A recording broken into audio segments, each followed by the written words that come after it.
প্রশ্নটা আবার একবার বলি, এটা অলরেডি বলেছি। আমরা এই বছর চলতি বছরে দক্ষিণ পূর্ব রিজিয়নের 13টি ব্যাটালিয়ন বলতে বিভিন্ন ধরনের অভিযান পরিচালনা করা হয়েছে, বিশেষ অভিযান পরিচালনা করা হয়েছে। এসব অভিযানে বিভিন্ন ধরনের অস্ত্র, উল্লেখযোগ্য পরিমাণ অস্ত্র উদ্ধার করা হয়েছে। এই অস্ত্রের পরিসংখ্যানটা হচ্ছে 2টি দেশীয় রাইফেল, 2টি বিদেশি পিস্তল, একটি 12 বোর শটগান, একটি 9mm পিস্তল, একটি 8mm পিস্তল ভারতীয়, 500 গ্রাম গান পাউডার, একটি 1 দেশীয় বন্দুক, একটি এসএমজি, 2টি ম্যাগাজিন এবং 500টি দেশীয় অস্ত্র।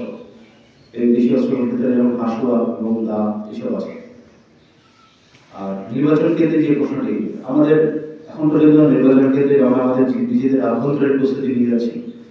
আমাদের যে নিজেদের যে আমাদের সদস্যদেরকে তাদেরকে নির্বাচনকালীন দায়িত্ব পালন করতে কীরকম ভূমিকা পালন করে সেসব বিষয়ে তাদেরকে প্রশিক্ষণ প্রদান করা হচ্ছে, তারা প্রস্তুতি নিচ্ছে। এছাড়া নির্বাচনকালীন সময় আমাদের যে ভূমিকা থাকবে, আমরা